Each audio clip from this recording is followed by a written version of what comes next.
Good morning. This video is for Monday, March 15th. Oh my gosh, we're already halfway through March.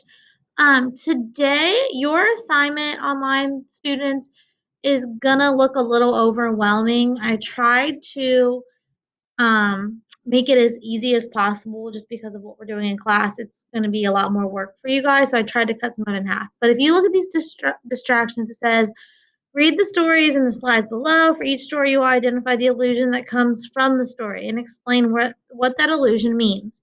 Online students, you only have to read the stories for Midas Touch and Psych and Eros. So there are 5 stories, online kids. You are only reading 2 of them.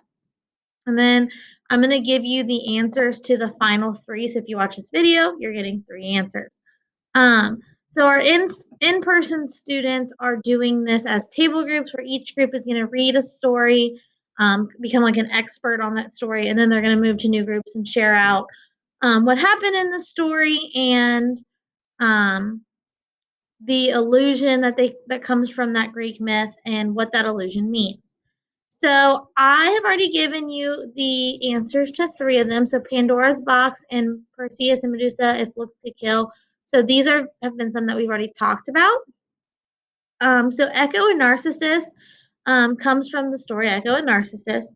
And a narcissist is a person who has self-love and an inflated view of themselves. So I have the story right here, Echo and Narcissus, and I'm going to read this for you real quick just to explain kind of where that comes from. So Echo was a sea maiden who talked too much. She was very fond of having the last words.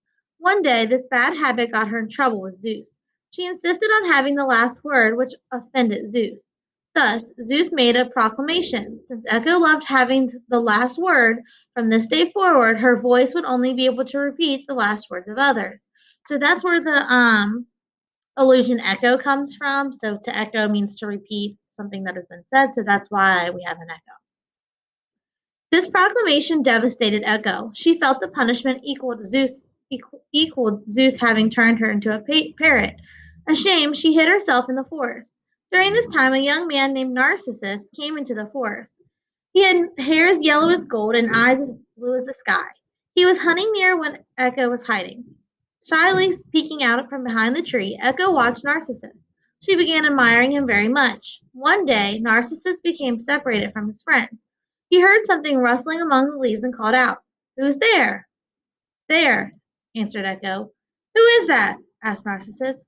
"Who is that?" repeated Echo. As she spoke, she came out from among the trees.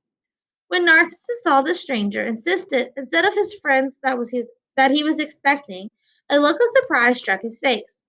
Then he walked quickly away with no thought of Echo's feelings. This hurt Echo. She decided to never come out of the hiding, nor allow herself to be seen again by Narcissus or anyone else. In time, she faded away until she became only a voice. The voice was heard for many, many years in forests among mountains, and particularly in caves. In their solitary walks, hunters often heard it. Sometimes it mocked the barking of their dogs. Sometimes it repeated their last words. Often the sound is strange and mournful.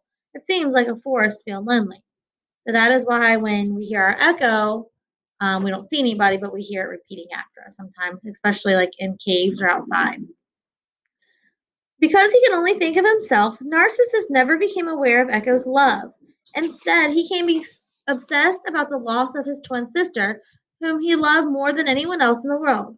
The sister died as a young and very beautiful girl. Narcissus was sad because he missed her very much. One day, while Narcissus was looking into a pond and thinking of his sister, he saw a face. The face seemed to be staring back at him and looked a lot like his sister. Narcissus thought his sister had become a water maiden. Of course, the face Narcissus saw was really the reflection of his own face in the water, but he did not know that. In those days, clear mirrors did not exist like modern mirrors. Therefore, his reflection appeared blurry. Narcissus leaned over the water and glanced at the beautiful face that looked so much like his twin sister. He wondered whether he would ever see his sister again. Once Narcissus thought he saw his sister in the water, he came back to the pond every day. He would look at the reflection for hours. He mourned for his sister. At last, the gods felt sorry for him and changed Narcissus into a flower. To this day, his flower can be seen every spring growing by the side of the pond.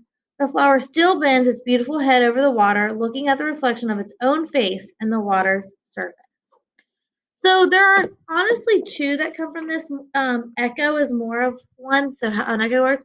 But narcissist comes from the character Narcissus.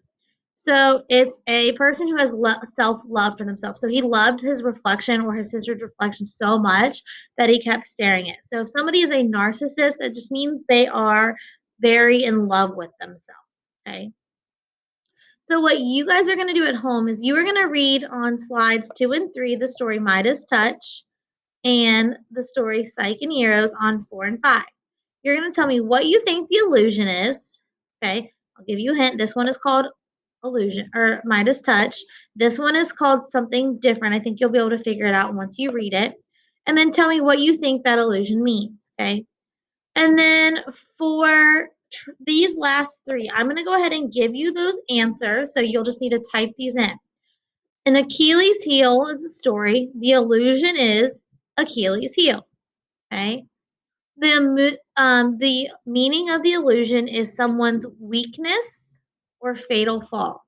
So if something's your Achilles heel, it's your weakness or your fatal flaw. So like if I said ice cream is my Achilles heel, it's my weakness. I love ice cream. Okay. Trojan horse, the illusion is Trojan horse. And the meaning of this illusion is when something or somebody is not what they appear.